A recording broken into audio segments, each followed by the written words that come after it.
Hi everyone, it's Therese here, your friend from across the sea, and today we're speaking about IELTS reading, academic reading, how to identify a writer's views or claims. Normally you'll see the questions written like this, questions 1 and 2, or questions 1, 2, 3. Do the following statements agree with the views of the writer in the reading passage?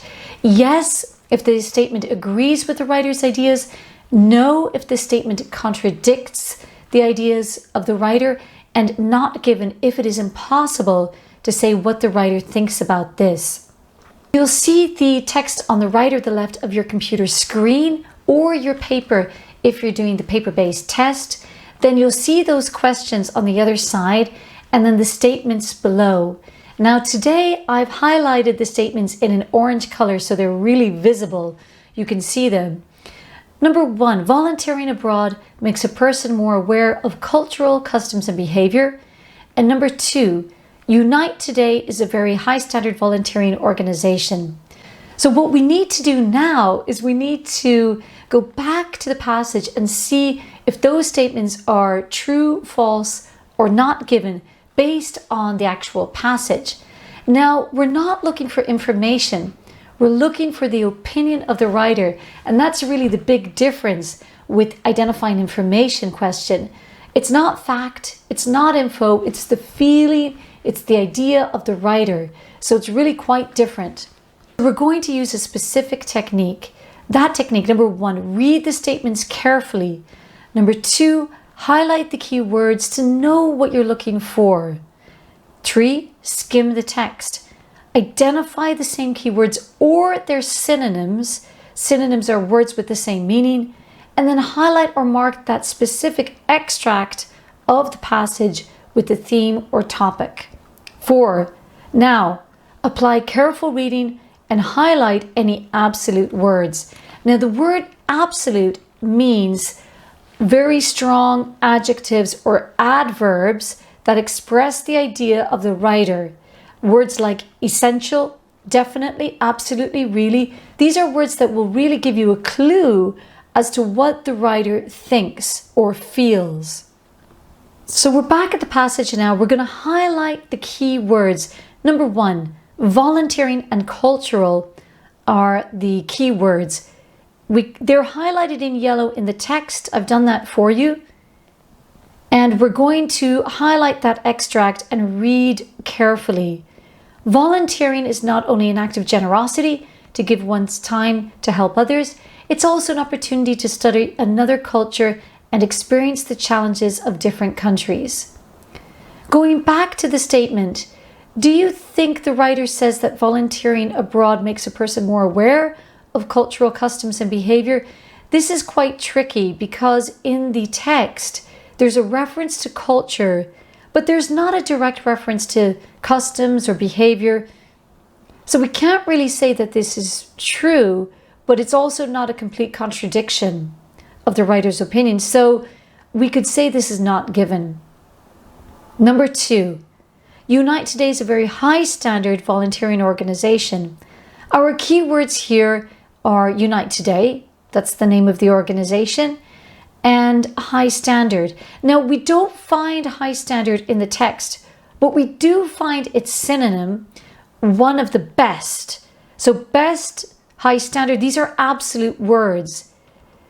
If the writer uses high standard, one of the best, this means that he does think Unite Today is an excellent organization. But let's apply careful reading just in case to make sure we know what he thinks. So a group called Unite Today has sent over 45,000 volunteers to Africa, Asia, Australia, Europe, South and North America. This included 28,000 to the African continent and over 10,000 to Asia. This association is considered one of the best NGOs to volunteer with for several reasons. So if we go back now to the statement, what do you think? Is it true, false, or yes, no, or not given? Based on the information, does the writer think this organization is high standard? Yes, he does, or she does. They think that it's an excellent organization based on the passage here. So using that technique of highlight, synonym, words, absolute words, is really going to speed up answering these type of questions. But we'll move on now to a new passage that is connected to the first passage. We'll apply the same technique. Number 1, the writer was surprised that some volunteers were not pleased by their experiences abroad. 2, the writer believes that Unite Today isn't suitable but for the majority of volunteers. So number 1, key words: surprised, not pleased. Let's go back to the text. I've highlighted their synonyms. Surprised, I've highlighted the synonym shocked, not pleased, disappointed. Okay, so I've highlighted that extract. Let's apply careful reading. By the end of the year, about 10 volunteers explained they were disappointed that they did not change the world in the months they spent supporting people or the environment. I was shocked by this, especially as there was a serious training program before the volunteer experience. So what do you think? Was the writer surprised that volunteers were disappointed? The answer is yes, it is true that he was surprised. So that answer is yes or true. Number 2, the writer believes that Unite Today isn't suitable for the majority of volunteers. Now here at this point, we're looking for the overall opinion of the writer. So we're going to go back. We're going to find where the writer feels this. And we see that in paragraph 3, he's talking about his feeling, his opinion about the organization. So let's highlight that extract.